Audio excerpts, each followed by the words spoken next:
জগন্নাথ দেবের দর্শন নাকি সবাই পায় না। পুরীতে আমাদের আজকে শেষ দিন ছিল, আর শেষ দিনে জগন্নাথ দেব এমন দর্শন দিয়েছে যাতে আমরা পুরো কেঁদে দিয়েছিলাম ম্যালিনোম্যাটসের টিম।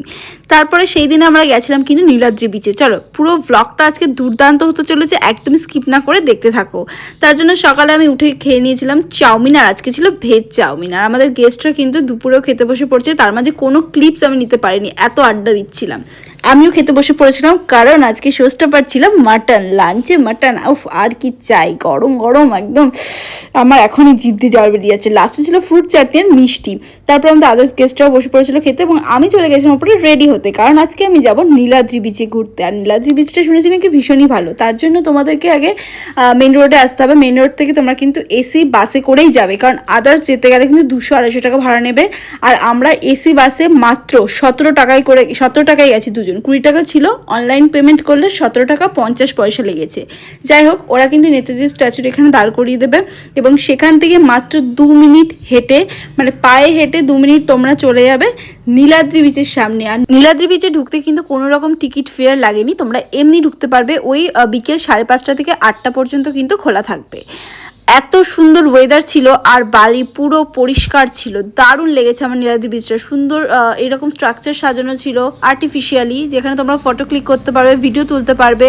আর তার সাথে তো দারুণ সমুদ্রের হাওয়া ফ্রি রয়েছে। আর সবথেকে আমার নীলাদ্রি বিচে যেটা ভালো লেগেছে সেটা হচ্ছে ভীষণই পরিষ্কার এবং ভীষণই ক্লিন ছিল। তোমরা যদি পুরী যাও অবশ্যই এই বিচটায় ঘুরে এসো। বেশি দূর না, একদমই কাছাকাছি, স্বর্গদ্বার থেকে 1.5 কিলোমিটার মতো কাছাকাছি হয়ে যাবে।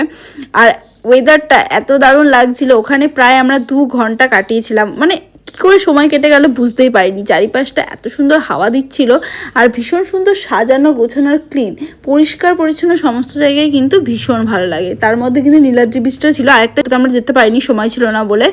তো সেখানে আমরা ভীষণ সুন্দর সময় কাটলাম দুজনে মিলে। এবং তারপরে আমরা ট্রাই করেছিলাম ওড়িশার ফুচকা। আর যেখানে যাই ফুচকাটা ট্রাই করতেই হয়, মোটামুটি ছিল, অতটাও ভালো ছিল না। আর সেখানে গিয়ে হয়ে গেছিলো গন্ডোল। আমরা প্রায় 200 মিটার হেঁটে চলে গেছি, তারপরে বাসে উঠে পড়েছি। আর আমাদের হঠাৎ করে মনে পড়ছে যে আমরা ট্রাইপডটা ওই দোকানেই ফেলে এসেছি। অ্যাকচুয়ালি আমি নতুন কিনেছি, আর হারিয়ে গেলে সত্যি মনটা খুব খারাপ লাগতো, বাট ফাইনালি ওখানে গিয়ে পেয়ে গেছিলাম। তারপরে চলে এসেছিলাম আমরা একটু খাজা কিনতে, যেহেতু আজকে আমাদের লাস্ট ডে, তো বাড়ির সকলের জন্য একটু নিয়ে যেতেই হবে পুরীর ফেমাস খাজা। আমরা নিয়েছিলাম গাঙ্গুরাম থেকে খাজা, বাড়ির সকলের জন্য নিয়েছিলাম, বেশি নেওয়া হয়নি, অল্প অল্প করেই সবাইকে দেবো। আর তারপরে রুমে এসেছিলাম। রুমে এসে ভীষণ টায়ার্ড লাগছিল, ভীষণই টায়ার্ড লাগছিলো, মনে হচ্ছিল না ঘুমিয়ে পড়বো। আর রাতে আমাদের আজকে প্ল্যান ছিল 12:30টার সময় যাবো জগন্নাথ টেম্পল, যেহেতু পুরীতে গেছি আর জগন্নাথ দেবের দর্শন তো একবার হলেও করতে হবে। তাই রাতে খেয়েছিলাম ডাল ভাত আলু পোস্ত, খেয়ে বেরিয়ে পড়েছিলাম। আর বৃষ্টি পড়ছিল দেখতেই পাচ্ছ। আর মন্দিরের সামনে কি সত্যি আমি মানে কি বলবো, আমার বলার ভাষা নেই, এত ভালো লাগছিল। আর জগন্নাথ দেবের খুব ভালোভাবে দর্শন করেছি আমরা দিনে। তার ভোগ খেয়ে দিনটা কাটলাম। কেমন লাগলো জানিও ভিডিওটা।